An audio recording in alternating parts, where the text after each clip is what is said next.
उसका कंट्रोल इतना प्रिसाइज था कि वो अपनी ब्लड वेसल्स, मसल्स और ऑर्गन्स तक को कॉन्शियसली कंट्रोल कर सकता था। इसीलिए कुछ ही सेकंड्स में उसका हार्ट फिर से बीट करने लगा। यस, इट हर्ट इनसेनली, लेकिन मुंह ने अपनी वेन्स में जबरदस्ती ब्लड सर्कुलेट किया, हार्ट को रिपेयर किया और ब्लीडिंग रोक दी। धीरे धीरे मुंह फिर से उठ खड़ा हुआ, जैसे कुछ हुआ ही नहीं, जबकि बॉडी अभी चीख रहा था पेन में, लेकिन गुस्सा नहीं आया। इंस्टेड वो ऑडली खुश था। Beaten, bruised, covered in blood, इतना इंटेंस सेंसेशन उसने बहुत टाइम से फील नहीं किया था, और ये फीलिंग उसे ये कंफर्म करने के लिए काफी थी उसने सही डिसीजन लिया है यहाँ आने का। अब बारी थी ली की मेमोरीज एक्सप्लोर करने की, जानने की कि ये लड़का आखिर किस लाइफ से गुजरा है। मुंह ने ज्यादा टाइम नहीं लिया पूरी कहानी समझने में, और उस अंडरस्टैंडिंग के साथ उसने ली के घर अब उसका नया बेस जाने का प्लान बनाया। लेकिन walking, that was a problem. ली के कमजोर और इंजर्ड पैरों से चलना मुश्किल हो रहा था, तो मुंह लिटरली बंदर की तरह अपने हाथों का इस्तेमाल करने लगा, क्रॉल करते हुए ताकि बैलेंस बना रहे। और आखिरकार कुछ टाइम बाद वो ली के घर पहुंच ही गया। पहली चीज जो उसने नोटिस की, एक कैट ने खिड़की के सामने पूप कर रखा था। Great welcome. वो घर बेसमेंट जैसा छोटा सा था। मुंह उस स्क्वीकी बेड पर बैठ गया और ली की मेमोरीज पर रिफ्लेक्ट करने लगा।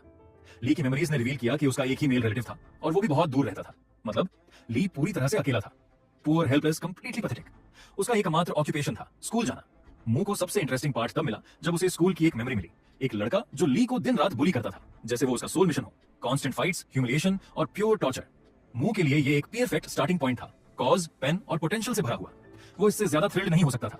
एक्साइटमेंट में मुंह ने हवा में एक रैंडम पंच मारा और तभी उसके हाथ में तेज पियर्सिंग दर्द उठा। लगा जैसे मसल्स फट गए हों। Something was definitely wrong. उसने अंदाजा लगाया कि शायद रेंगते हुए आते वक्त उसने हाथ की मसल्स को ओवर यूज कर लिया। क्लियरली ये बॉडी किसी भी एक्शन के लिए ट्रेंड नहीं था। मुंह ने नोटिस किया कि ली ने शायद कभी हाथों का इस्तेमाल फिजिकल काम के लिए किया ही नहीं था, इसलिए सिंपल मूवमेंट्स भी दर्द दे रहे थे। लेकिन मुंह को गुस्सा नहीं आया। एक्चुअली वो खुश था। इतने हजार सालों बाद इस तरह का दर्द फिर से फील करना, इट वाज ऑडली सैटिस्फाइंग।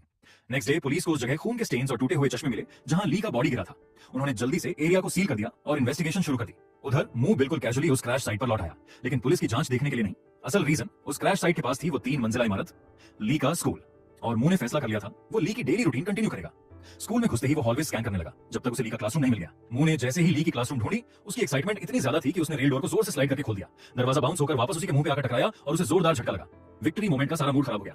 थोड़ा स्टैगर करते हुए मुंह क्लासरूम में एंटर किया, खुद से बड़बड़ाता हुआ। उसकी एंट्री ने ली के एक क्लासमेट का अटेंशन खींच लिया। लड़का मुंह की आवाज से इरिटेट हो गया और उसे गुस्से से घूरते हुए बोला, इडियट, ली हो, जरा धीरे आया कर। ये सुनते ही मुंह अपना दर्द भूल गया और सीधा उस लड़के की तरफ बढ़ गया। मुंह उसके बिल्कुल सामने जाकर खड़ा हो गया, इतने करीब कि लड़का थोड़ी देर के लिए शॉक में फ्रीज हो गया। लेकिन उसे मुंह की कमजोर बॉडी से ज्यादा उसके चेहरे की वो क्रीपी सी स्माइल डरावनी लगी। उसी मोमेंट में गॉड मुंह को एकदम क्लैरिटी मिल गई। ये वही बुली है जो ली की यादों में बार-बार आता था, वही जो उसकी लाइफ को हमेशा मिजरेबल बनाता था। लेकिन वो बुली अभी भी इस बात से अनजान था कि सामने खड़ा ली अब वही ली नहीं रहा। बुली ने मॉकिंग टोन में बोला, क्या हुआ बे?